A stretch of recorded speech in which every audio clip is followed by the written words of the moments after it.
নমস্কার বন্ধুরা, কেমন আছেন সবাই? আশা করি সবাই খুব ভালো আছেন, সুস্থ আছেন, আনন্দে আছেন। আপনাদের সবাইকে আমার চ্যানেলে স্বাগত জানাই। আজ আমি আপনাদের পড়ে শোনাব মানিক বন্দ্যোপাধ্যায়ের লেখা গল্প নেকি।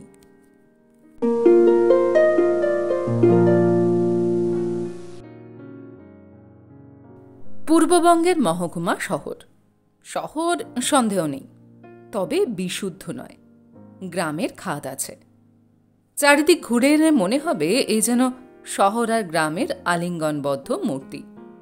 বাজার আর আপিস অঞ্চলটুকু দিব্যি শহর, আপ টু ডেট বাজার।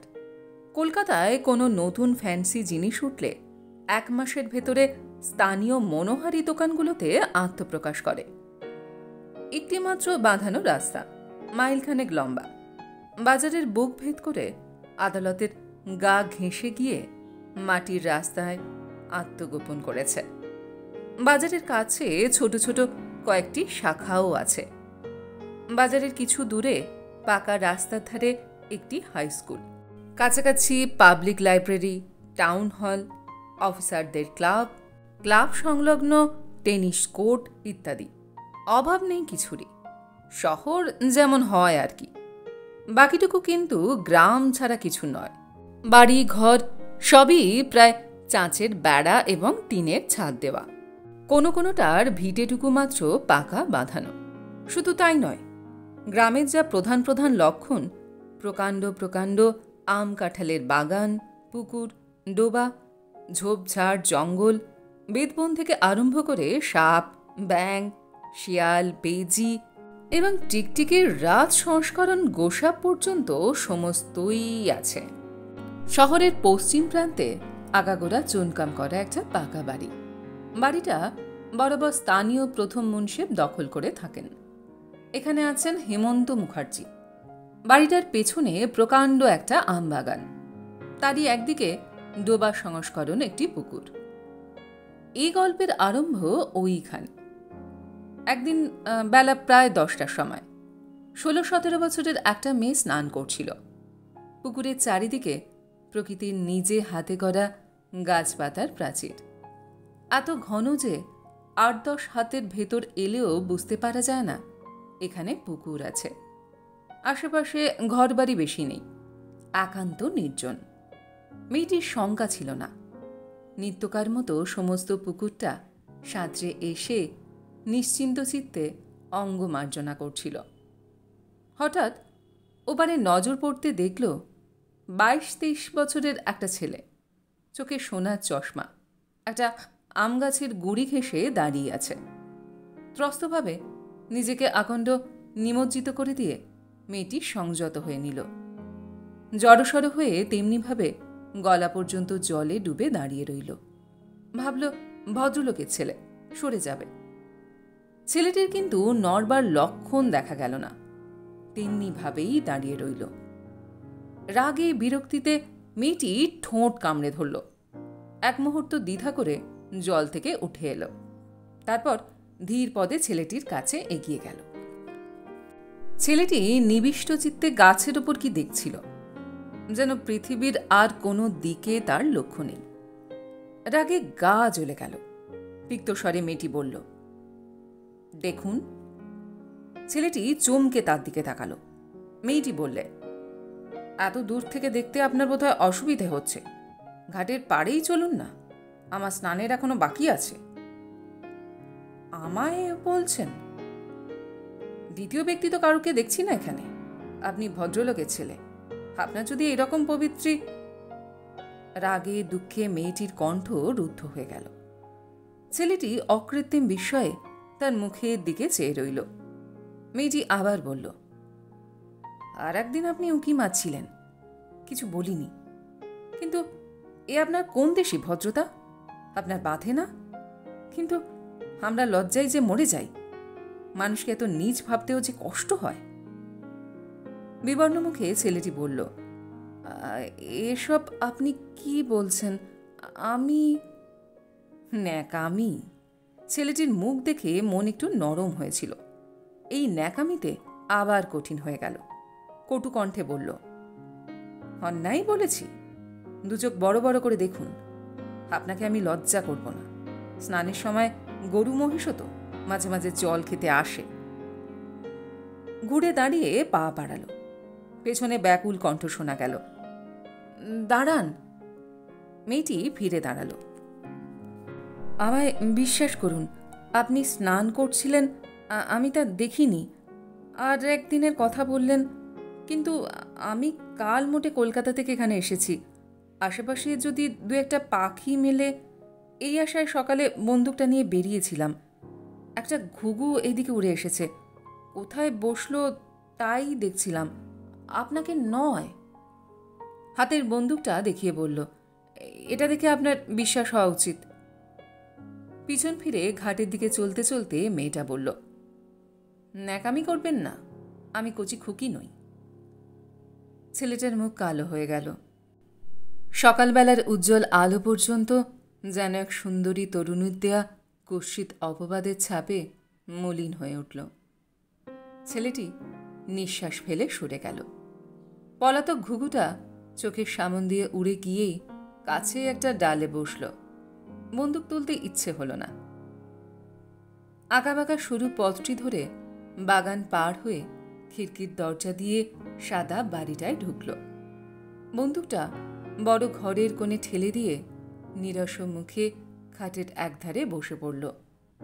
মা বললেন, কি শিকার করলি রে অশোক?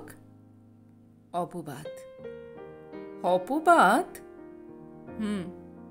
বলে খানিকক্ষণ চুপ করে থেকে বললে, গায়ের মেয়েগুলো ভারী ঝগড়াটে হয় না মা? কারুর সঙ্গে ঝগড়া করে এলি নাকি? অশোক বললে, আমায় করতে হয়নি, একাই করেছে। বাবু স্নান করছিলেন, ঘুঘু খুঁজতে খুঁজতে পুকুর পাড়ে গেছি। জল থেকে উঠে এসে যা মুখে এলো তাই শুনিয়ে দিল। ওত পেতেছিল বোধ হয়। বাপ, থাকো তোমরা এখানে, কাল আমি সকালবেলা কলকাতা চম্পট দিচ্ছি। মা বললেন, কোন পুকুর? বাগানের ভেতরটা? অশোক ঘাড় নেড়ে সায় দিল। তবে বোধহয় হৃদয় মুক্তারের ভাগ্নি। খুব সুন্দর দেখলি? দেখলাম, না দেখতেই যা শোনালো, দেখলে বোধহয় খেয়েই ফেলত। অশোকের ক্রুদ্ধ মুখের দিকে চেয়ে মা হেসে বললেন, না রে, ও খুব ভালো মেয়ে, দোষের ভেতর একটু তেজি আর ঠোঁট কাটা। অশোক বললে, মা বললেন, মেয়েদের একটু তেজ থাকা ভালো রে, কাজ দেয়। অন্যায় ও মোটেই সহ্য করতে পারে না। অশোক বললে, জানি, খুব ন্যায় বানো। কাল এলাম আমি এই জঙ্গলে, আর বলে কিনা আরেকদিন উকি মারছিলেন। চিনতে পারিনি বোধ হয়। নেকি তো প্রায়ই আসে আমার কাছে, চিনলেই দেখিস ক্ষমা চেয়ে নেবে। নেকি? ওর নাম নেকি নাকি? হ্যাঁ, ছেলেবেলায় নাকে কাঁদতো বলে ওর পিসি এই নাম রেখেছিল। মা হেসে ফেললেন। অশোক বললে, নাকে কাঁদতো? যেরকম বলছিল মা, আমি আর একটু হলেই কেঁদে ফেলতাম। আজও যে সন্ধ্যার পর কালবৈশাখী দেখা দেবেন, দুপুরবেলায় প্রচণ্ড গুমট, সে সত্যটা নিঃসংশয়েই জানিয়ে দিচ্ছিল। কাল বৃষ্টি হয়ে গিয়ে আজ ভাবসা গরমে যেন সিদ্ধ করে দিচ্ছে। শুকনো খটখটে গরম বরং সহ্য হয়, এই ভিজে গরম এমন উৎকট লাগে। বিছানায় শেতলপাটি বিছিয়েও অত্যধিক উত্তপ্ত হয়ে অশোক ঘামছিল। মা বাড়ি নেই, কাছেই এক মুনশেফের বাড়ি বেড়াতে গেছেন। রোদ বৃষ্টিতে আর যা কিছু আটকাক, মেয়েদের বেড়ানোটা আটকায় না। ছোট ভাই পুলকের সকালে স্কুল, আমবাগানে তার খোঁজ মিলতে পারে। হাতের বইটা টেবিলে লক্ষ্য করে ছুঁড়ে দিয়ে অশোক উঠে বসল। ভিজে তোয়ালে দিয়ে সর্বাঙ্গের ঘাম মুছে অর্ধন্মুক্ত বাতায়নের পথে বাইরের গুমট স্তব্ধ পৃথিবীর উপর সূর্যালোকের নিষ্ঠুর অত্যাচারের দিকে চেয়ে রইল। দুপুরবেলা, কিন্তু চারিদিকে গভীর রজনীর স্তব্ধতা ব্যক্ত হয়ে আছে। প্রকৃতির অস্বাভাবিক গাম্ভীর্য যেন স্পর্শ করা যায়। অনুভূতির সীমার মাঝে যেন আপনি হাত বাড়িয়ে ধরা দিতে চায়। রাত দুপুরের যা নিজস্ব, আজ দিন দুপুরে চমৎকার মানিয়ে গেছে। হঠাৎ চাপা দীর্ঘশ্বাসের মতো সামান্য একটু বাতাস বয়ে যেতেই ভেজানো দরজাটা মৃদু শব্দ করে খুলে গেল। মুখ ফিরিয়ে চাইতেই অশোক অবাক হয়ে দেখল খান্দই বই হাতে করে নিকি উঠোন দিয়ে আসছে। ভিজে চুল পিঠের ওপর ছড়িয়ে আছে। রোদের হাত থেকে বাঁচবার জন্য শাড়ির আঁচলটুকু মাথায় তুলে দিয়েছে। বড় ঘরে উঁকি মেরে অশোকের মাকে না দেখে মাসিমা বলে ডাক দিয়ে নিকি অশোকের ঘরের সামনে এসে দাঁড়ালো। বিছানার ওপরে লোকটির দিকে নজর পড়তেই সে রীতিমতো চমকে উঠল। আপনি? ও হ্যাঁ, ঠিক। অশোক গম্ভীরভাবে বললে, মা বাড়ি নেই। বাড়ি নেই? বই দুখানা ফেরত দিতে এসেছিলাম। জানলা দিয়ে বাইরের দিকে দৃষ্টি রেখে অশোক বললে, ও ঘরে টেবিলের উপর রেখে যান। নিকির যাবার লক্ষণ দেখা গেল না। সেইখানে দাঁড়িয়ে সপ্রতিভভাবে প্রশ্ন করলে, আপনি অশোকবাবু না? তাহলে কালকের ঘুঘুর কথাটা বিশ্বাস করতে হলো। নিকির মুখের দিকে চেয়ে অশোক বললে, আমার সৌভাগ্য। বিশ্বাসটা হলো কিসে? আমি অশোকবাবু বলে? মৃদু হেসে নিকি বললে, হ্যাঁ, মাসিমার কাছে আপনার এত কথা শুনেছি যে বিশ্বাস না করে উপায় নেই। আপনার আসবার কথা জানতাম, রাগের মাথায় খেয়াল ছিল না। এখানকার কোনো ফাজিল ছোড়া মনে করেছিলাম আপনাকে। বেশ করেছিলেন। আপনি ভীষণ চটেছেন দেখছি। অশোক কথা বললে না। নিকি বললে, চটারই তো কথা, মিথ্যা অপবাদ কে আর সইতে পারে। আচ্ছা, আমি হাত জোর করে ক্ষমা চাইছি। তাতে হবে তো? হবে। কেউ বাড়ি নেই, বিকালে এলে ভালো করতেন। অর্থাৎ আপনি এখন যান, এই তো? অশোক নির্বিকার উদাসীন কণ্ঠে বললে, সেই রকমই তো মানে দাঁড়ায়। নিকি মুখ ম্লান হয়ে গেল। কথা খুঁজে না পেয়ে বলল, তাড়িয়ে দিচ্ছেন? না না, তাড়াবো কেন? অতখানি অভদ্রতা করতে পারি আপনার সঙ্গে? আমার বলবার উদ্দেশ্য। অশোক থেমে গেল। উদ্দেশ্য? উদ্দেশ্য মরুক। আসল কথা কি জানেন? আপনাকে আমি ভয় করি। হয়তো বলে বসবেন একলা পেয়ে আপনাকে আমি অপমান করছি। বাকিও তো রাখলেন না কিছু। হে অপমান নয়, অন্যরকম। অভদ্র উক্তি, কুৎসিত ইঙ্গিত। চারিদিকে নির্জনতা অন্য রকমের অপমানের অর্থটাকে এমনি স্ফুটতর করে তুলল যে অপমানে নেকির মুখ লাল হয়ে উঠল। বই দুটি মেজের ওপর ছুঁড়ে দিয়ে বললে, আপনি চষা। নিজের মনে ময়লা থাকলে সমস্ত পৃথিবীটাকে কালো দেখায়। স্নানের ঘাটেই পরিচয় পেয়েছি বলে ঝড়ের মতো চলে গেল। মিথ্যা অপবাদের জ্বালা আছে, তাতে রাগ হওয়াটাও আশ্চর্য নয়। কিন্তু এইবার অশোক স্পষ্ট উপলব্ধি করল সে ভুল করেছে। শ্রদ্ধা যার প্রাপ্য তাকে দিয়েছে অপমান। সে না হয় নজর দিতে যায়নি, কিন্তু অমন কি কেউ যায় না? বাঙালির মেয়ে লজ্জায় মাটির সঙ্গে মিশিয়ে গিয়ে কোনো রকমে ক্ষুধিত দৃষ্টির সম্মুখ থেকে নিজের দেহটা সরিয়ে নিয়ে যায়। অমন মুখোমুখি অন্যায়ের বিরুদ্ধে দাঁড়াতে পারে কটি মেয়ে? ঘৃণায় নাসিকা কুঞ্চিত করে কটি মেয়ে একান্ত নির্জনে একজন অপরিচিত যুবকের মুখের ওপর বলতে পারে, আপনি গরু মহিষ, আপনাকে আমি লজ্জা করব না? আজ তুচ্ছ আত্মভিমানের বশে সেই মেয়েটিকেই সে অপমান করেছে। তাও সে যখন ক্ষমা চেয়েছে তখন। বিকালে দুই ভাইকে খাবার দিয়ে মা বললেন, তোর নেকি দিয়ে দুদিন এলো না কেন রে পুলক? পুলক আমে কামড় দিয়েছিল। আমটা সরিয়ে সংক্ষেপে জবাব দিল, দাদা বকেছে বলে আবার আমটা মুখে তুলল। দাদা বকেছে? সত্যি নাকি রে অশোক? আবার ঝগড়া হয়েছে তোদের? কি হয়েছিল? অশোক বললে, পরশু তুমি বাড়ি ছিলে না দুপুরবেলা, বই হাতে করে এসে হাজির। যেমন বলেছি মা বাড়ি নেই, বিকালে আসবেন, যা মুখে এলো বলে চলে গেল। সবটুকু দোষ অশোক নির্বিকারে নেকির ঘাড়েই চাপিয়ে দিল। এমনি মানুষ নিজের অন্যায় করার জ্বালায় সান্ত্বনা খোঁজে। বেদনা দেওয়া সহজ, আঘাত করা ততোধিক। কিন্তু এমন একটা সহজ কাজ করেও সুখ মেলে না। সুন্দরী এবং তরুণী। তার হাসি ভরা মুখখানি যে কথার আঘাতে ম্লান করে দিয়েছিল, এই স্মৃতিটা কাঁটার মতো ক্রমাগত বিঁধে চলে।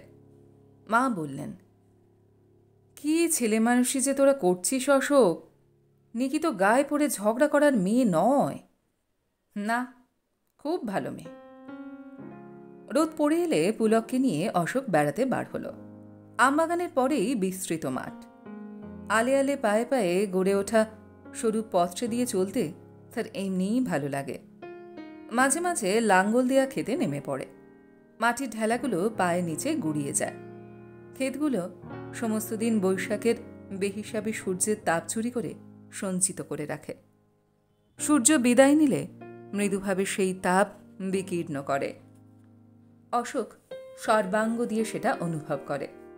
চষা মাটির অস্পষ্ট সুবাস তার মনকে উদাস করে দেয়। পুলকের হাত ধরে চলতে চলতে অশোক ভাবে, এমনিভাবেই মাটি যেন নিজেকে চিনিয়ে দিতে চায়। নিশ্চল জল যেন বলতে চায়, সারা জগতের জীবনের রস আমিই যোগাই, আমাকে চিনে রাখো। মাঠের পরে বাড়ি থেকে মাইলখানেকের তফাতে ছোট একটা নদী। এখন স্রোত নেই, স্থানে স্থানে জল জমে আছে। বাকিটুকু বালিতে বোঝাই, সাদা ধবধবে বালি। এককালে স্রোতের নিচে ছিল। জলের গীত নিপুণ শিল্পীর মতো অপূর্ব নকশা এঁকে দিয়েছে। কোথাও বালির বুকে ঢেউয়ের ছবি হুবহু ছাপ পড়েছে, কোথাও বিচিত্র রেখার সমাবেশে সূক্ষ্ম আলপনা গড়ে উঠেছে। এমনই সূক্ষ্ম, এমনই কোমল যে দেখলে মনে হয় আঁকলোকে। অশোক নিত্য এইখানে এসে বসে। পায়ের দাগে বালির কারুকার্য নষ্ট হয়ে যায়। অশোক ব্যথিত হয়ে ওঠে। অথচ ওই কারুকার্য 99% জনের চোখেই হয়তো পড়ে না। তুচ্ছ বলে নয়, সূক্ষ্ম সৌন্দর্য আবিষ্কার করার মানুষের একটা বিপুল অক্ষমতা আছে বলে। অশোক আজ সেইখানেই যাচ্ছিল। আমবাগানের ভেতরে একটা মোটা গাছের গুড়ি পাক দিতেই অশোক আর নিকি একেবারেই মুখোমুখি পড়ে গেল। কাপড় গামছা নিয়ে নিকি স্নান করতে যাচ্ছিল। চোখাচুকি হতেই তার মুখের ভাব কঠিন হয়ে উঠল। নিঃশব্দে একপাশে সরে গিয়ে সে অশোককে পথ দিল।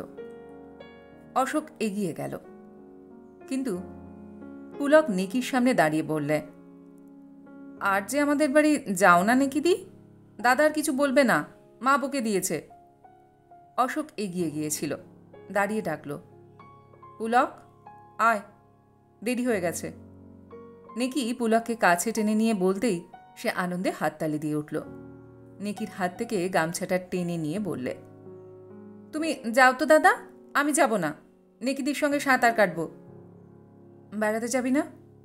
পুলক ঘাড় নেড়ে বললে, রোজ তো বেড়াই, আজ সাঁতার দেব। তুমিও এসো না দাদা, 3 জনে সুইমিং ড্রেস দেব। নিকিদির সঙ্গে পারবে না কিন্তু তুমি। অশোক ধমক দিয়ে বললে, এই অবেলায় পচা ডোবায় স্নান করলে অসুখ হবে পুলক। এখন বেরিয়ে আসি, কাল সকালে বড় পুকুরে সাঁতার কাটব। পুকুরের ছোট বড়ত্বের জন্য পুলকের মাথা ব্যথা ছিল না। নিকিদির সঙ্গে সাঁতার দিতে পেলেই সে সুখী। নিকির গা ঘেঁষে দাঁড়িয়ে তার একটা হাত চেপে ধরে দাদার প্রস্তাবে প্রবল আপত্তি জানিয়ে দিল। নিকি তার হাত ধরে পুকুরের দিকে অগ্রসর হল। অশোক ক্রুদ্ধ হয়ে বলল, এই অবেলায় ওকে পচা ডোবায় স্নান করানোর জন্য নাচালেন? অসুখ হলে দায়ী হবে কে? মুখ না ফিরিয়েই নিকি জবাব দিল, আমি। ওর অভ্যাস আছে। অভ্যাস আছে? কিরকম? ও কি গেঁয়ো ভূত যে পচা ডোবায় স্নান করার অভ্যাস থাকবে? গেঁয়ো ভূত না হোক, শহুরে বাবু নয় বলে নিকি পুলককে নিয়ে মোটা আম গাছটার দিকে অদৃশ্য হয়ে গেল। শহুরে বাবু? মেয়েটা শেষ পর্যন্ত তাকে শহুরে বাবু ঠাউরালো নাকি? নিতান্ত চোটে যত দূর সম্ভব দূরে পা ফেলে হনহন করে বাগান পার হয়ে অশোক মাঠে পড়ল। মাঠে বেড়ানোর আনন্দটুকু মাঠে মারা গেল। অশোক ভাবলে, কি কুক্ষণেই মেয়েটার সঙ্গে দেখা হয়েছিল। সন্ধ্যার অন্ধকার একটু অস্বাভাবিক রকম ঘন হয়ে এলো। সেদিকে অশোকের নজর পড়ল না। নজর পড়লে নদীর চড়ায় বসে থাকবার মতো সাহস তার হতো না। ঈশান কোণে জমাট বাঁধা কালো ছায়াটি যেরকম দ্রুত বেগে আকাশের অর্ধেকটা ঢেকে ফেললে তাতে আর অল্পক্ষণের ভেতরই যে সমস্ত আকাশ ঢেকে ফেলবে সে বিষয়ে সন্দেহ করার উপায় রইল না। হলো তাই। আকাশ যখন প্রায় সবটা ঢাকা পড়েছে তখন অশোক হঠাৎ ব্যাপারটা উপলব্ধি করল। তৎক্ষণাৎ উঠে দাঁড়িয়ে বাড়ির দিকে পা বাড়িয়ে দিল। যতবার শঙ্কিত দৃষ্টি তুলে আকাশের ভয়ানক কালো ভয়ানক গম্ভীর মূর্তির দিকে চাইল ততবারই তার গতিবেগ বেড়ে গেল। নেকি তো নেকি। ঝড় শুরু হবার আগে কোনো রকমে বাড়ি পৌঁছানোর চিন্তা ছাড়া অন্য সব কথা তার মন থেকে বেমালুম লুপ্ত হয়ে গেল। এ সময় এই রকম নিত্যকার ব্যাপার হলেও ইতপূর্বে পূর্ববঙ্গের কালবৈশাখীর যে পরিচয় পেয়েছিল তাতেই নির্জন মাঠে সেই কালবৈশাখীর সঙ্গে মুখোমুখি দাঁড়াবার কল্পনা করেই সে ভয় পেয়ে গেল।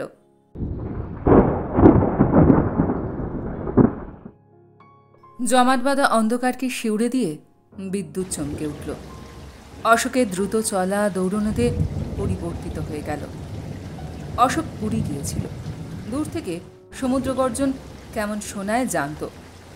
পেছন থেকে সেই রকম একটা অস্পষ্ট গর্জন কানে আসতেই সে বুঝতে পারল কালবৈশাখী তাড়া করে আসছে এবং তাকে ধরে ফেলতে মাত্র 2-3 মিনিটের রাস্তা।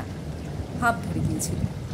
দৌড়ে বিশেষ লাভ নেই, বরং উঁচু নিচু মাঠের ভেতর অন্ধকারে আছাড় খাওয়ার আশঙ্কা পুরো মাত্রায়। বাধ্য হয়ে দৌড়ানো বন্ধ করে অশোক দ্রুত চলা শুরু করলে।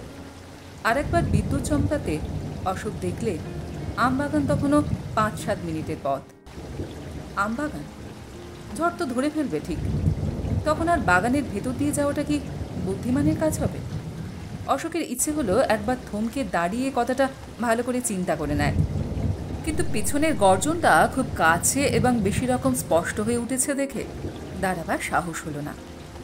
আর দ্বিতীয় পথের সন্ধান তো সে রাখে না। অন্য সময় ঘণ্টাখানেক ধরে খুঁজে অন্যদিক দিয়ে ঘুরে যাবার ভালো রাস্তা আবিষ্কার করা হয়তো সম্ভব হতো, কিন্তু এখন সারা রাত ধরে খুঁজলেও যে সে পথের খবর মিলবে না তা ঠিক।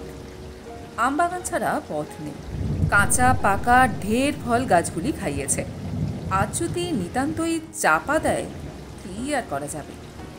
পেছন থেকে মহা কলরব করতে করতে ঝড় এসে অশোককে এমনি জোরে ধাক্কা দিল যে মুখ থুবড়ে পড়তে কোনো রকমে সামলে নিল। আর জোরে চলবার চেষ্টা করার প্রয়োজন হলো না। বাতাসেই অশোককে ঠেলে নিয়ে চলল। ঠিক যেন ভোজবাজি শুরু হয়ে গেল। চিরকাল মাথা উঁচু করেই আছে, কিন্তু গাছগুলি পর্যন্ত শটান শুয়ে পড়বার জন্য আকুলি বিকুলি শুরু করে দিল। লাখখানেক ঢাকঢোল বাজিয়ে প্রকৃতি যেন বিদঘুটে রকমের হুয়ার ডান শুরু করে দিল। সব ভেঙে চুরমার করে ঠান্ডা হবে। মেঘের সংযম রইল না। ফোঁটা ছেড়ে ধারাপাত আরম্ভ হয়ে গেল। সেই পতনশীল বাড়িধারা নিয়ে পাগলা হওয়া এমনি খেলা শুরু করে দিল যে দেহের অনাবৃত অংশের স্পর্শেন্দ্রিয় এবং বিদ্যুতের আলোতে দর্শেন্দ্রিয় দিয়ে ভালো করে অনুভব করে অশোকের ইচ্ছে হতে লাগলো সেই মাঠের ভেতরই মুখ বুজে শুয়ে পড়ে। ঝড়ের শব্দ তো আছেই, তার উপরে আকাশে মেঘেদের অজস্র চকমকে ঠুকে আলো জ্বালাবার অবিশ্রাম চেষ্টায় ক্রমাগত যে আওয়াজ হতে লাগলো তাতে অশোকের শোভনেন্দ্রিয় শব্দহারা হয়ে পড়বার উপক্রম হলো। আমবাগানের শেষ প্রান্তে হৃদয় মুক্তারের বাড়ি। অশোকের পথ তার রান্নাঘরের পাশ দিয়ে। চাঁচের বেড়ার গায়ে বসানো জানলার পাশে আসতেই সুতীক্ষ্ণ কণ্ঠস্বর শোনা গেল, অশোকবাবু দাঁড়ান। অশোক থমকে দাঁড়ালো। নিকি অশোকের প্রতীক্ষাতেই রান্নাঘরের জানলায় চোখ রেখে দাঁড়িয়েছিল। ডাক দিয়ে বাইরে বেরিয়ে অশোকের কাছে গিয়ে দাঁড়ালো। বললে, গলা চিরে ডেকেছি। যে শব্দ ভাবলাম বুঝি শুনতেই পাবেন না, ঘরে চলুন। না, মা ভাববেন। অশোকের পথ আঁকলে দাঁড়িয়ে নিকি বলল, বাগানের ভেতর দিয়ে তো যাওয়া যাবে না। এর ভেতরেই 3-4টে গাছ পড়ে গেছে, শব্দ শুনেছি। দাঁড়াবেন না, আসুন। অশোক তবু দ্বিধা করল, কিন্তু মা যে পাগল হয়ে উঠবেন। নিকি ব্যাকুল হয়ে বললে, সে অল্পক্ষণের জন্য, কিন্তু যদি গাছ চাপা পড়েন সত্যি সত্যি পাগল হয়ে যাবেন বলে হাত জোর করে বললে, অন্য সময় যত পারবেন রাগ করবেন, আপনার পায়ে পড়ি, আপনি চলুন।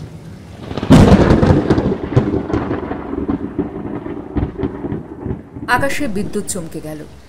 সেই আলোতে নেকির মুখের যে ব্যাকুল ভাবটা অশোকের চোখে পড়ল, তাতে আর দ্বিধা করার অবকাশ রইল না। বললে, চলুন।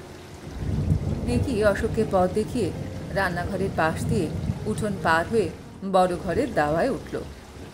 দরজার বাহির থেকে শিকল লাগানো ছিল। ক্ষিপ্র হস্তে শিকল খুলে ফেলল। ঘরে প্রদীপ জ্বলছিল।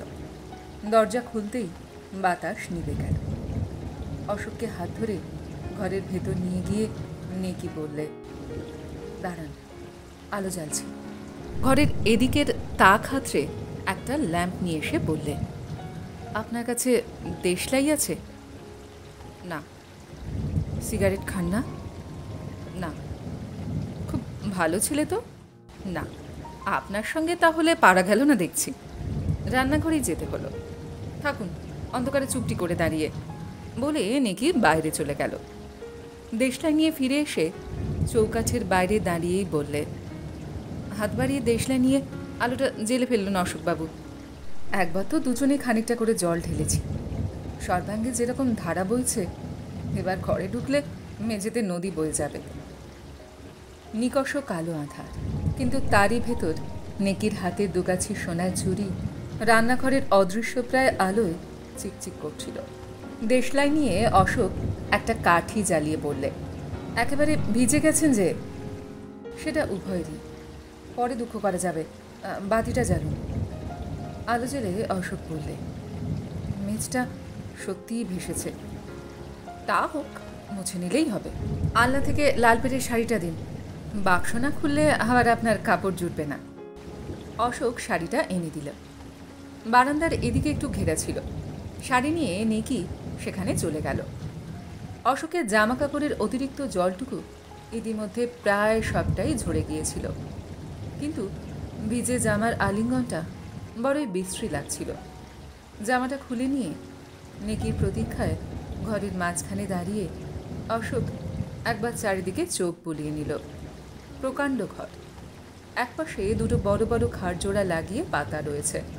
তাতে যে বিছানা আছে, খাটের অর্ধেকটাও আবৃত করবার সাহস নেই তার। সেকেলে আসবাব, যেমন বিরাট তেমনি কদাকার।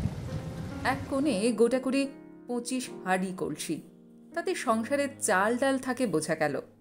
পুরনো রংচটা একটা কাঠের আলনা, সোজা দাঁড়াবার ক্ষমতা নেই, হেলে পড়েছে। ফর্সা, মলিন, আস্ত এবং ছেঁড়া নানা রকম পুরাতন শাড়ি, ধুতি, সেমিজ যত্ন করে গোছানো রয়েছে। চাঁচের বেড়ার গায়ে বাঁশের পেরিকে একটা আয়না ঝুলছে, কাছেই একটা চিরুনি গোজা। আয়নার নিচে একটা টুল, তার কাছে হাতল ভাঙা কাঠের চেয়ার। একটা আম কাঠের সিন্ধুক একটা কোণের সবটুকু দখল করে আছে। মাথা নিচু করে অশোক খাটের নিচে উঁকি মারল। ধুলোই মলিন বড় বড় পেতলের হাঁড়ি, কলসি, ডেকচি ইত্যাদি থেকে আরম্ভ করে কুলো ধুনুচি পর্যন্ত সেখানে জমা হয়ে আছে। সোজা হয়ে দাঁড়াতেই কাছে দাঁড়ানো নেকি খিলখিল করে হেসে উঠে বললে, ভূত দেখছিলেন নাকি? চোখ তুলে অর্ধপথে সে থেমে গেল। মন থেকে রাগের জ্বালা নিঃশেষে মুছে গিয়েছিল।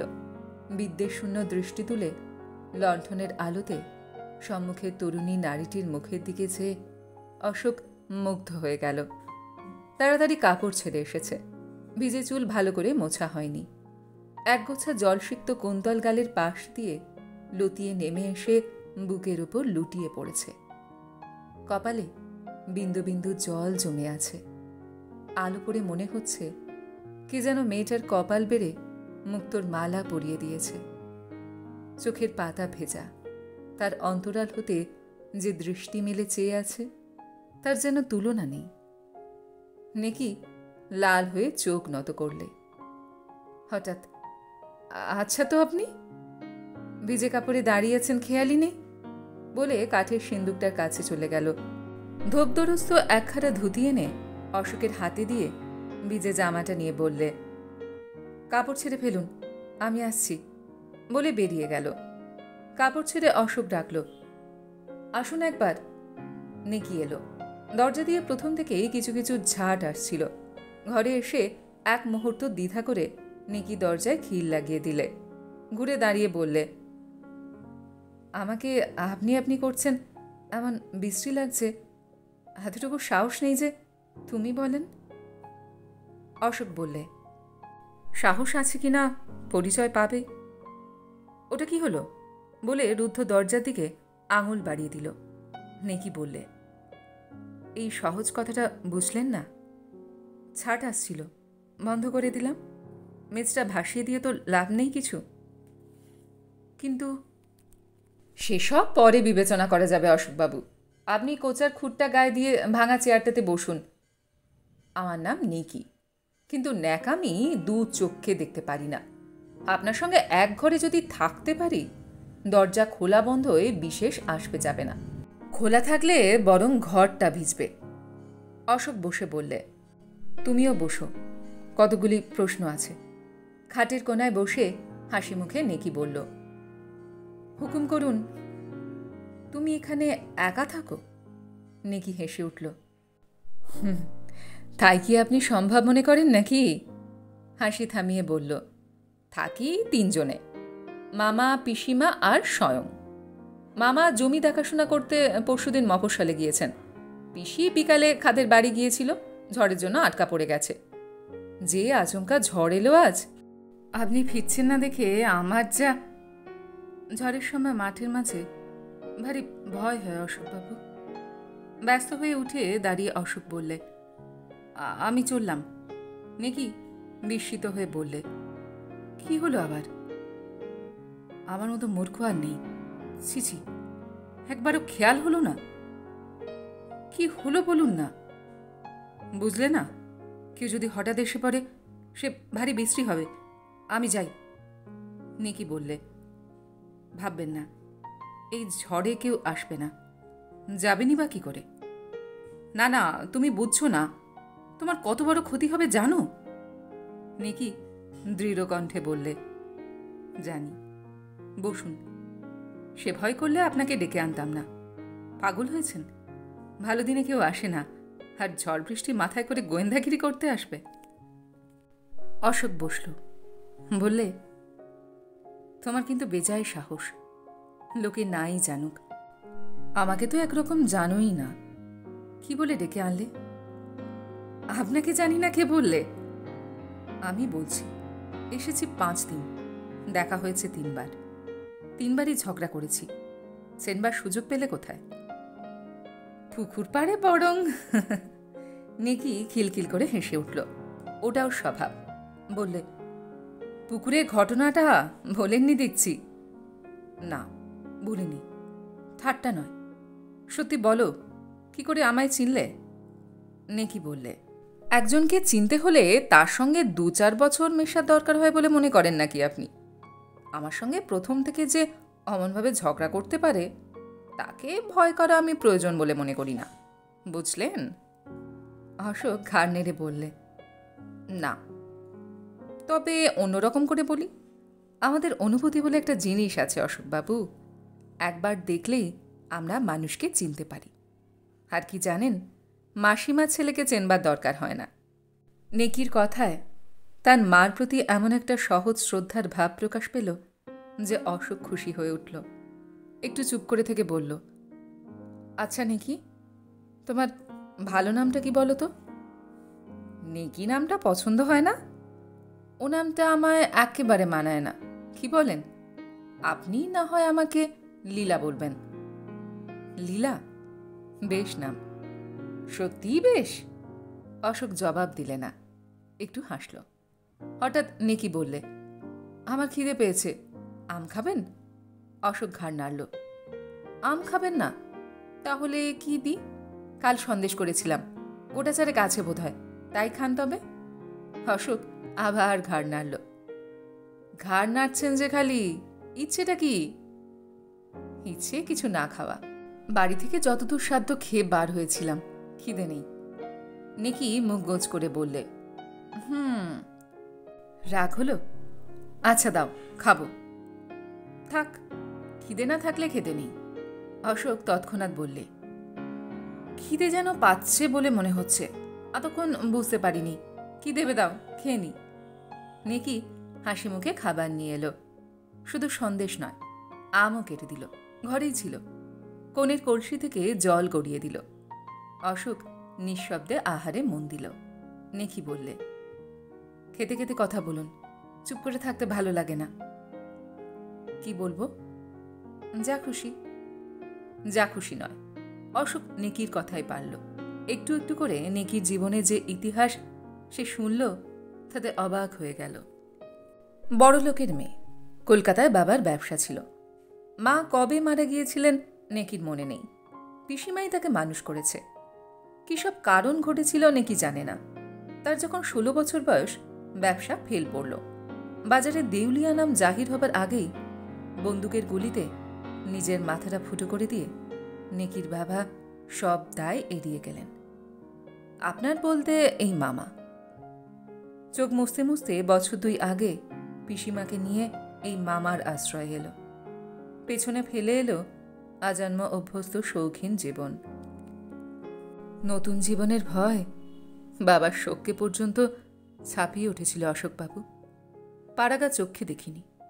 পিসিমার কাছে শুনে দুচোখে খালি অন্ধকার দেখতে লাগলাম।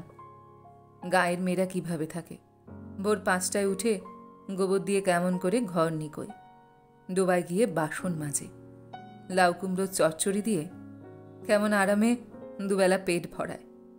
পিসিমার কাছে লম্বা ফিরিস্তি শুনে মনে হয়েছিল কাজ নেই বাবা বেঁচে, তার চেয়ে আফিম গুলে খাওয়া সহজ। অশোক বললে, তারপর যখন সত্যি সত্যি এলে তখন কেমন লাগলো? নেকি বললে, হেসে দেখলাম ভয়ের কারণ নেই। ঘর নিকোবার দরকার হয় না, বাসনও মাজতে হলো না। রান্নার ভাতটা পিসিমা নিলেন, সেদিক দিয়ে বিশেষ কষ্ট হলো না। কিন্তু কপাল মন্দ। আমি আসা 3 মাসের মধ্যেই কয়েকটা মকদ্দমায় হেরে মামার অবস্থা ভয়ানক খারাপ হয়ে গেল। মামা অবশ্য বললেন না। অবস্থা বুঝে আমি নিজেই ঝিকে ছাড়িয়ে দিলাম। বুক বেঁধে একদিন যে ভয়ে আফিম খেতে ইচ্ছে হয়েছিল, সেই গোবর লেপা থেকে বাসন মাজা পর্যন্ত সব কাজগুলো করে ফেললাম, কিন্তু কোথাও বাঁধল না। অশোক বললে, রান্নাটা বোধহয় এখন করতে হয়। হ্যাঁ, পিসিমার বাতের শরীর, পারেন না। ঝড়ের বেগ কম পড়তেই নেকি বললে, আপনি এখন আসুন অশোকবাবু, একা ফেলে গেছে। পিসিমা হয়তো ঝড় ঠেলেই এসে পড়বে, এই সামান্য ঝড়ে আর গাছ পড়বে না। অশোক উঠে দাঁড়িয়ে বললে, পিসিমা আসার কথাই ভাবছ? আমি যদি সবাইকে বলে দিই সন্ধ্যাটা কোথায় কাটিয়ে গেলাম? নেকি হেসে বললে, ওইটুকু আপনি করতে পারবেন না। এই 2 ঘন্টার কথা সম্পূর্ণ গোপন থাকবে। মাকে কিন্তু বলতে হবে। তা তো হবেই, মাসিমাকে বলবেন বই কি। আমি অন্য লোকেদের কথা বলছিলাম। চলুন, আপনাকে বরং একটু এগিয়ে দিয়ে আসি। অশোক হেসে বললে, তারপর তোমাকে কে এগিয়ে দিয়ে যাবে লীলা? আমার দরকার হবে না, একাই আসতে পারবো। অশোক ঘরের বাইরে পা দিয়ে বললে, বাড়াবাড়ি করো না, আমি শিশু নই, দরজা দিয়ে বসো, এটুকু খুব যেতে পারবো। আচ্ছা, আসুন তবে। অশোক বারান্দায় সিঁড়ি দিয়ে নামতে যাবে। নেকি বললে, বাড়ি গিয়ে কাপড় ছেড়ে ফেলবেন কিন্তু, 2 বার ভিজতে হলো, অসুখ না হয়। আচ্ছা বলে সিঁড়ি দিয়ে নেমে গিয়ে আবার উঠে এলো। বললে, তোমার ভয় করবে না তো? একটু একটু করবে, আর দাঁড়াবেন না, পিসিমা এলে ভারী মুশকিলে ফেলবে। অশোক উঠানে নেমে গেল। নেকি চেঁচিয়ে বললে, আর একটা কথা অশোকবাবু, আপনাতে আমাদের সন্ধি তো? উঠান থেকেই ঘাড় ফিরিয়ে অশোক বললে, সন্ধিপত্রে খসড়া করে রেখো, সই করে দেব। বলে রান্নাঘরের ওদিকে অদৃশ্য হয়ে গেল। নেকি সেইখানে দরজা ধরে দাঁড়িয়ে রইল। ঝড়ের বেগ কমছিল, কিন্তু বৃষ্টি সমভাবেই পড়ছিল। ছাট লেগে নেকির বাসনপত্র ভিজে যেতে লাগল, কিন্তু সেদিকে তার খেয়ালই রইল না। পরদিন সকালে অশোকের জামা আর কাপড় হাতে করে যেতেই অশোকের মা নেকিকে জড়িয়ে ধরে চুমু খেলেন। বললেন, বাগানের এক একটা গাছ পড়ার শব্দ শুনছিলাম, আর আমার বুকের পাঁজর যেন ভেঙে যাচ্ছিল। মা, যে ছেলে তুই না ডাকলে ওই বাগানের ভেতর দিয়েই আসত। সুখে, তৃপ্তিতে, লজ্জায় নেকির মুখখানি আরক্ত হয়ে উঠল। মাথা নত করল। মা বললেন, বস, খাবার খেয়ে যাবি, ঠাকুরকে ভাড়াটা বার করে দিয়ে আসি বলে চলে গেলেন। আপনার জামার পকেটে কাগজগুলো ছিল অশোকবাবু, ভিজে চুপসে গেছে। অশোক কাগজগুলো নিয়ে বললে, মানিব্যাগটা? মানিব্যাগ? মানিব্যাগ তো ছিল না। ছিল না কিরকম? কাগজ রইল, মানিব্যাগ উড়ে গেল? নিকি হেসে ফেলল। যতই করুন অশোকবাবু, আর ঝগড়া বাঁধবে না, সন্ধি হয়ে গেছে। ঠাট্টা নয়। বেশি টাকা ছিল নাকি? না, গোটা 5। দৌড়বার সময় মাঠে পড়েছিল বুঝেছিলাম, তুলে নেবার সুযোগ হয়নি। ভালোই হয়েছে। সারের কাজ দেবে? তা দেবে, টাকার মতো সার আর নেই। মাসখানেক কেটে গেছে। সকালবেলা মা চা করছিলেন। ঝরা ফুলের মতো পরিম্লান মূর্তি নিয়ে নিকি এসে তার গা ঘেঁষে বসে পড়ল।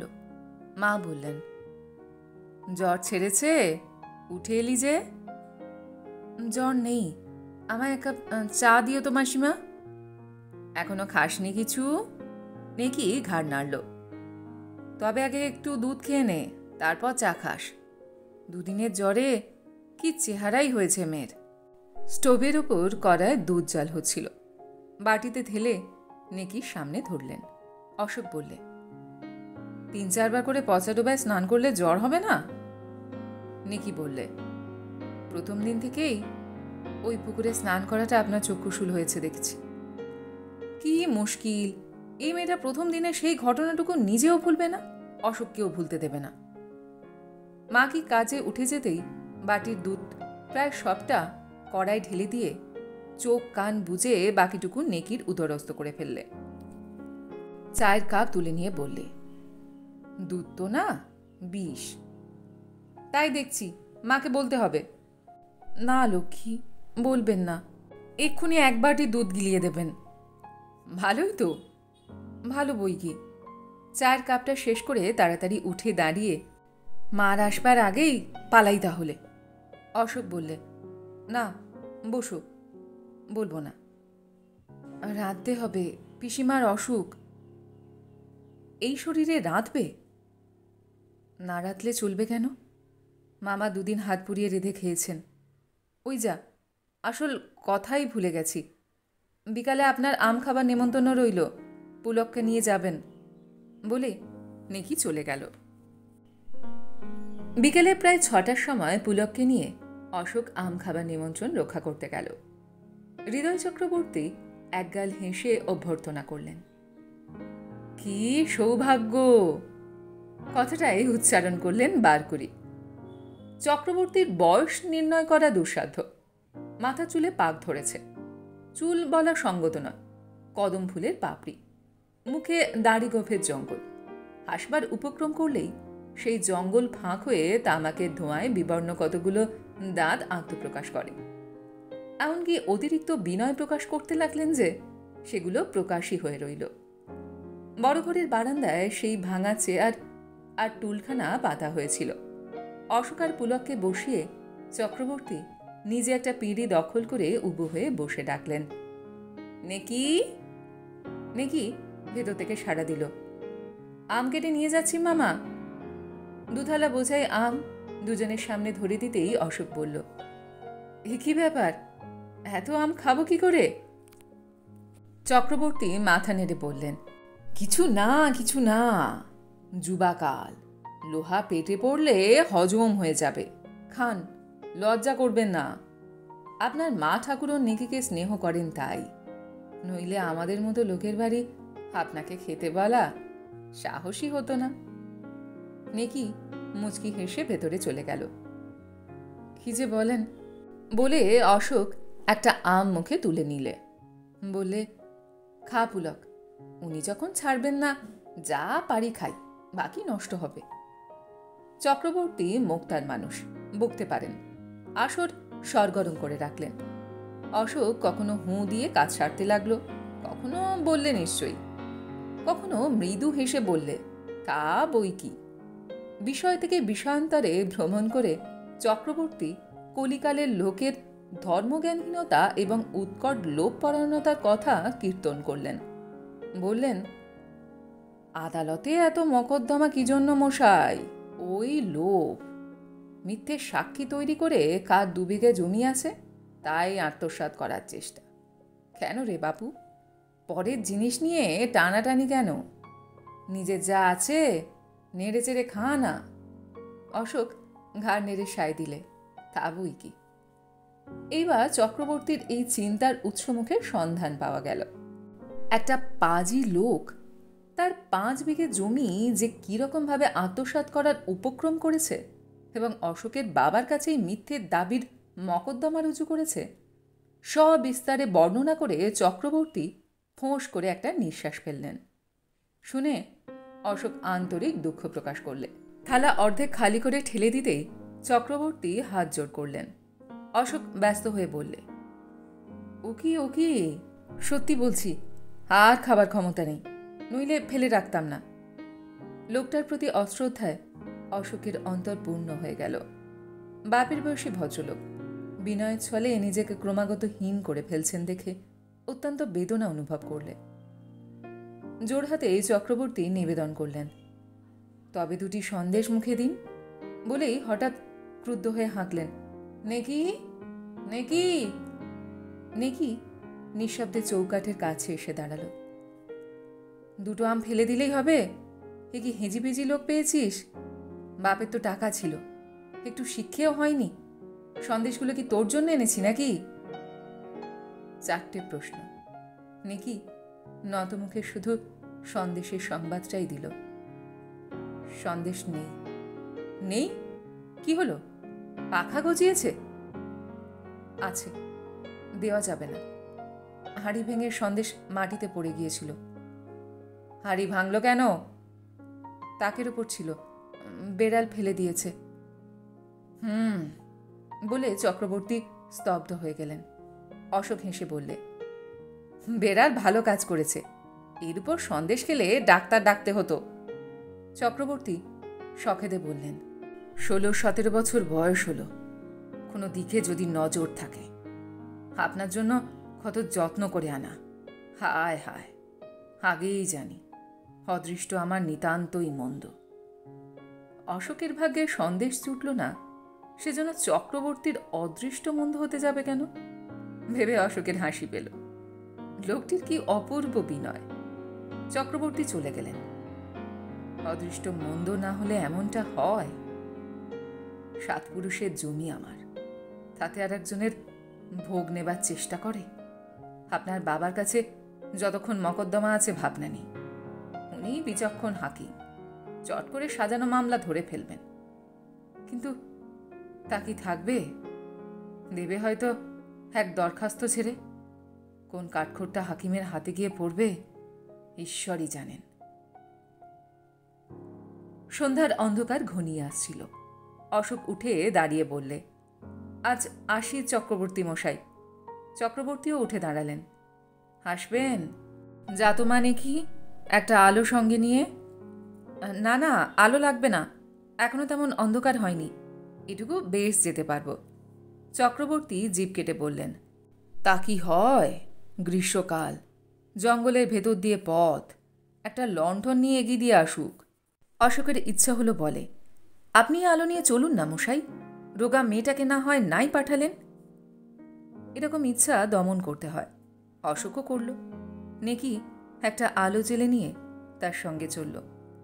বাগানের মাঝখানে হঠাৎ থমকে দাঁড়িয়ে নেকি বললে, অশোকবাবু, আমার একটা অনুরোধ রাখবেন?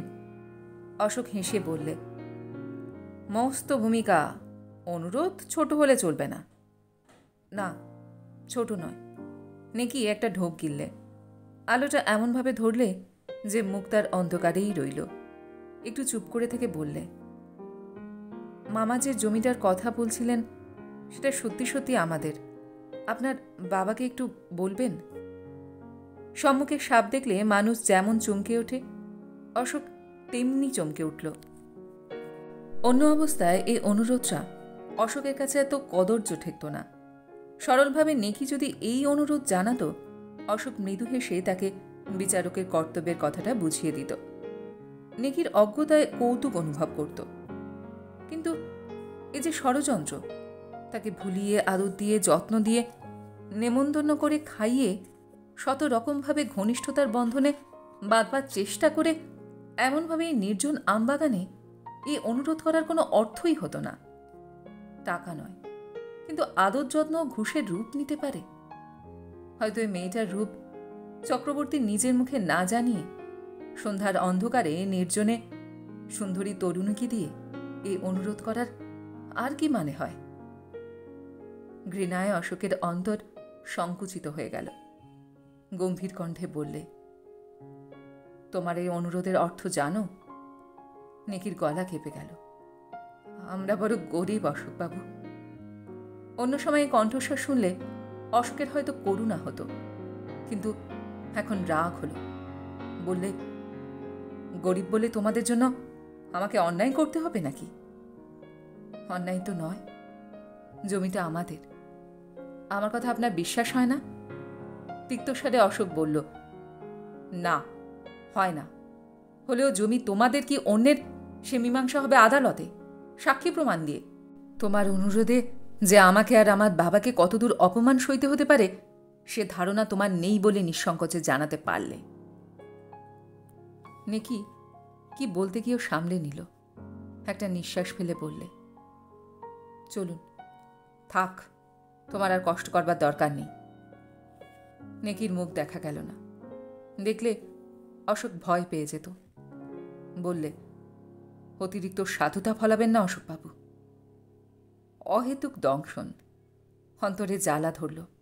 কারণ যাই হোক, এই রকম যুক্তিহীন কথাই মুখ দিয়ে বার হয়। অশোক কিন্তু তা বুঝলেন না। বললে, সাধুতা অসাধুতার তফাৎ বোঝবার ক্ষমতা তোমার নেই, তাই এ কথার জবাব দিলাম না। আমার সবচেয়ে বড় দুঃখ লীলা, ভগবানের দেওয়া রূপকে তুচ্ছ ঘুষের মতো ব্যবহার করলে। অন্তরের ওই কথাটা বড় যন্ত্রণা দিচ্ছিল, তীক্ষ্ণ কাঁটার মতো বিচ্ছিল। অসতর্ক মুহূর্তে অশোকের শিক্ষা দীক্ষা মার্জিত বুদ্ধি সকলের বাধা ঠেলে বাইরে বেরিয়ে এলো। এমন বিশ্রী শোনালো যে অশোক নিজেই চমকে উঠল। নেকির হাত থেকে আলোটা পড়ে গিয়ে বার কয়েক দপদপ করে জ্বলেই নিবে গেল। পুলক ভয় পেয়ে গিয়েছিল। অশোকের একটা হাত ধরে বললে, বাড়ি চলো দাদা। বাড়ি চল। অশোক মনকে বোঝালো, নতুন একটা অভিজ্ঞতার সঞ্চয় হলো। মন্দ কি? ফুলে যে কীট থাকে সে তত্ত্বটা তো জানাই ছিল। এবার থেকে সাবধান হওয়া যাবে। উফ, কিরকম জড়িয়ে জড়িয়ে বাঁধছিল। মুক্তি পেলাম, বাঁচা গেল। মুক্তিও বটে, বাঁচাও বটে। দুটোর একটার চিহ্ন অশোক খুঁজে পেল না। বাঁধন খসছে মনে করতেই বাঁধনের টান পড়ল। যা নেই বলে জানল তারই টানে টানে পাকে পাকে হৃদয়ে ভেঙে পড়তে চায় দেখে অশোক চমকে গেল। অশোক অবাক হয়ে গেল। নেকিকে সে যেভাবে ভাবতে চায়, নেকি সেভাবে ধরা দেয় না। মনে হয় তার বৃতৃষ্ণা যেন তার চোখের সামনে কুয়াশা রচনা করে দিয়েছে। সেই কুয়াশার ভেতর দিয়ে নেকিকে সে নিষ্প্রভ দেখছে। কিন্তু কুয়াশার ওদিকে নেকি তেমনই উজ্জ্বল হয়েই আছে। অশোক ধরতে পারে না, কিন্তু তার মনে হয় কোথায় যেন ভুল হয়েছে। খোঁজে, হদিশ মেলে না। রাত্রে খাওয়া দাওয়ার পর বিছানায় শুয়ে অন্ধকারে সে আগাগোড়া একবার ভেবে নিল। হঠাৎ ভুলটা ধরা পড়ে গেল। চক্রবর্তী, হৃদয় চক্রবর্তী, ঠিক। অশোক ধর্মর করে বিছানায় উঠে বসল। মূর্খ, মূর্খ, নিতান্ত মূর্খ সে। সবটুকু যে হৃদয় চক্রবর্তীর খেলা, এতটুকু বোঝবার ক্ষমতা নেই তার। মামা আদেশ করলে আর তার কথা নাকি কেমন করে অস্বীকার করবে? আজ 1 মাস যার সঙ্গে পরিচয়, যার চরিত্রের এতটুকু অংশ তার কাছে গোপন নেই, তাকে কি করে এতখানি হীন বলে মনে করল সে? নেকির তো বিন্দুমাত্র অপরাধ নেই। অশোকের বুক থেকে মস্ত একটা ভার নেমে গেল। বন্ধনের যে দড়ি দড়াগুলো এতক্ষণ বেদনা দিচ্ছিল, হঠাৎ সেগুলো হয়ে গেল ফুলের মালা।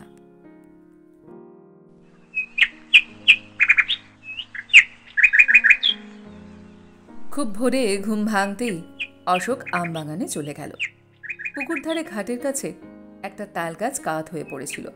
তার গুড়ির ওপর বসে সরু বাঁকা পথটার দিকে চেয়ে রইল। একগোছা বাসন হাতে নিয়ে ঝোপ ঘুরে পুকুরের তীরে এসে অশোকের দিকে নজর পড়তেই নিকি থমকে দাঁড়িয়ে পড়ল। এক রাত্রে তার উপর দিয়ে ঝড় বয়ে গেছে। চোখ লাল, চোখের কোলে কালি। কাল বিকালে অতি যত্নে করবী রচনা করেছিল। কার জন্য? বুঝে কাল অশোকের খুশির সীমা থাকেনি। আজ সে করবী বিশৃঙ্খল হয়ে গেছে। অশোকের বুক টনটন করে উঠল। কাছে এসে বললে, লীলা, আমায় মাপ করো।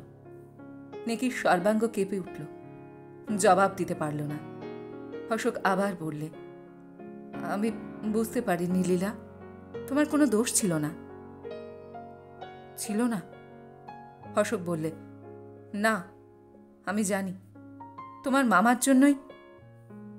আপনার পায়ে পড়ি অশোকবাবু, যে নিজ ভগবানের দেয়া রূপকে ঘুষের মতো ব্যবহার করে, দয়া করে তাকে নিচেই থাকতে দিন বলে নেকি অগ্রসর হল। পথ ছাড়ুন। অশোক পথ ছেড়ে দিল। তার অস্বাভাবিক বিবর্ণ মুখের দিকে চেয়ে দাঁত দিয়ে ঠোঁট কামড়ে ধরে নেকি ঘাটে নেমে গেল। পরদিন অশোক কলকাতা রওনা হল। মাস তিনেক পরের কথা। সকালে মার কাছ থেকে অশোক একখানা চিঠি পেল। মা লিখেছেন, মাসখানেক ধরে তিনি জ্বরে ভুগছেন। খুব সম্ভব ম্যালেরিয়া ধরেছে। ডাক্তার চেঞ্জে যেতে বলেছেন। রাঁচি যাওয়া ঠিক হয়েছে। অশোকের বাবা ছুটি নেই, রাঁচি পর্যন্ত যেতে পারবেন না। কলকাতায় পৌঁছে দিয়ে তিনি ফিরে যাবেন। কলকাতা থেকে অশোকের সঙ্গে যেতে হবে, সে যেন প্রস্তুত হয়ে থাকে। চিঠি পড়ে অশোক মিনিট 15 ভাবল, তারপর সুটকেস গোছাতে বসল। সেই দিন রাত্রের সিরাজগঞ্জ মেলে উঠে বসল। মা বললেন, তোর তো আসবার দরকার ছিল না, আমরাই তো কলকাতা যাচ্ছিলাম। যাক, বেশ করেছিস। অশোক মুখ নত করলে। কেন যে এলো সে প্রশ্নের বিরামহীন মহড়া তো তার মনেই চলছে।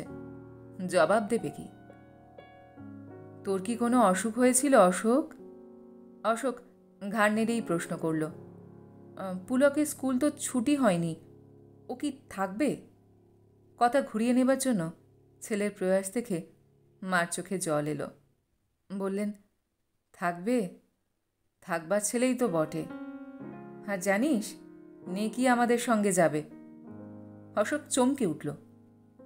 মেয়েটা একেবারে শেষ হয়ে গেছে রে। তুই থাকতেই ম্যালেরিয়া ধরেছিল, এখন কালা জ্বরে দাঁড়িয়েছে। অত্যাচারের তো সীমা ছিল না।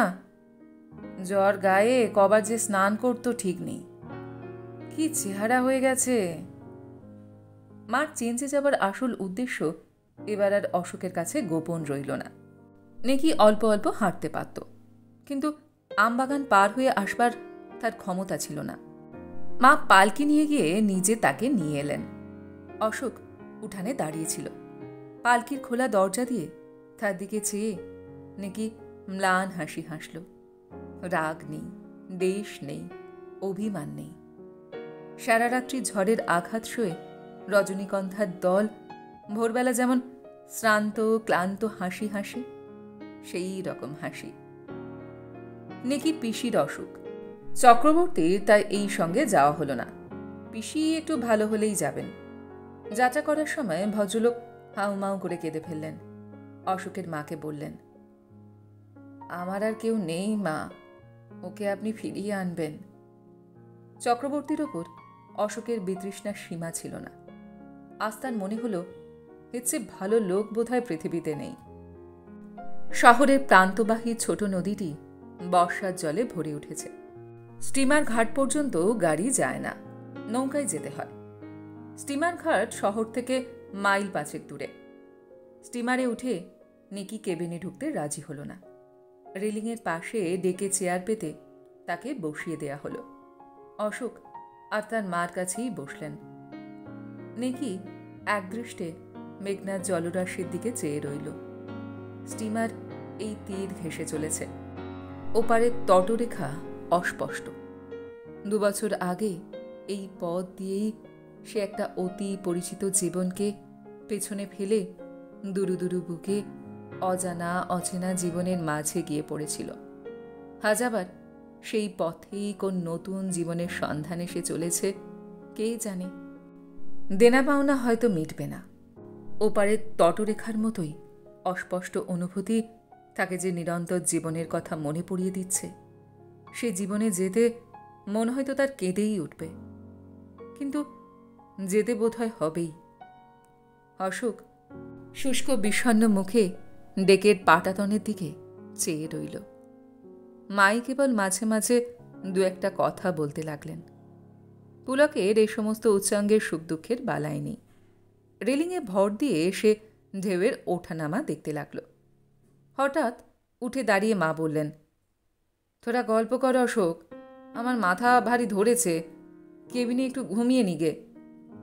মা উঠে যেতেই অশোকের মুখের দিকে চেয়ে নেকি হাসল, যেন বলতে চায়, রাগ তো তোমারও নেই আমারও নেই, তবে কথা বলছো না কেন? চেয়ারটা নেকির কাছে সরিয়ে এনে তার মুখের উপর ব্যাকুল দৃষ্টি মেলে অশোক বললে, আমায় মাফ করেছ লীলা? নিকি তেমনিভাবে হেসে বললে, মাপ করবার কিছু নেই, সেসব আমি ভুলে গেছি। তুচ্ছ ব্যাপারকে বড় করে দেখবার আর আমার শক্তিও নেই, সময়ও নেই। অশোকের চোখে জল এলো। বলল, আমি তোমাকে শেষ করে দিলাম লীলা। নিকি তাড়াতাড়ি বললে, না না, ও কথা বলো না। হঠাৎ আকাশের দিকে আঙুল বাড়িয়ে বললে, কতগুলো সাদা পাখি কেমন সার বেঁধে চলেছে দেখো। বক্ত নয়। অশোক দেখলে, বললে, না, বুনো হাঁস। হাঁস?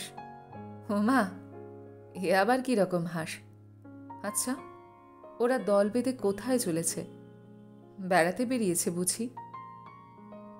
অশোক বুঝলে। একেবারে নেকির পাশে সরে গেল। নেকির একখানা হাত নিজের হাতের ভেতর গ্রহণ করে বললে, ওদের তো বাড়িঘর নেই, ওরা বেরিয়েই বেড়ায়।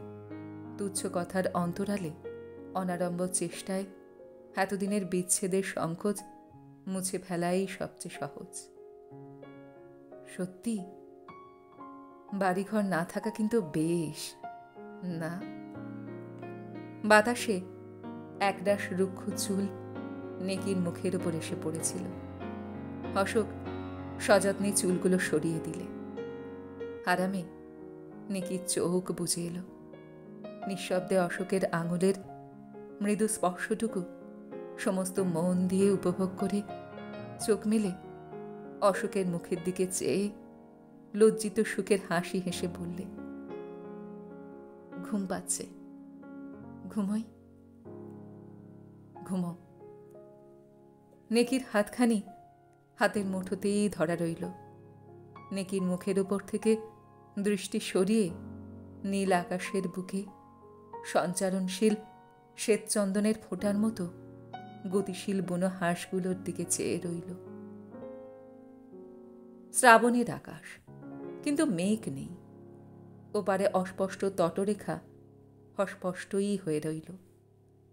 অশোক মনে মনে বললে, তাই থাক, যে তীর ঘেঁষে চলেছি সেই তীর স্পষ্টতর হোক। উজ্জ্বলতার ওপারের তটরেখা আরো অস্পষ্ট হয়ে মিলিয়ে যাক।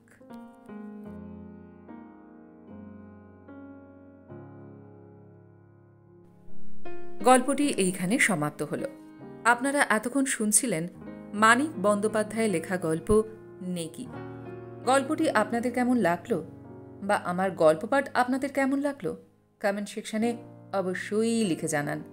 যদি আমার গল্পপাঠ আপনাদের ভালো লেগে থাকে তাহলে আশা করব লাইক শেয়ার অবশ্যই করবেন। আর এই ধরনের সুন্দর সুন্দর কাহিনী আরও শুনবার জন্য আমার চ্যানেলটিকে সাবস্ক্রাইব করতে ভুলবেন না কিন্তু। তবে আজ এই পর্যন্ত। আমি খুব তাড়াতাড়ি আবারও অন্য কোনো কাহিনী নিয়ে আপনাদের কাছে চলে আসছি। সবাই খুব ভালো থাকবেন, সুস্থ থাকবেন, আনন্দে থাকবেন। নমস্কার।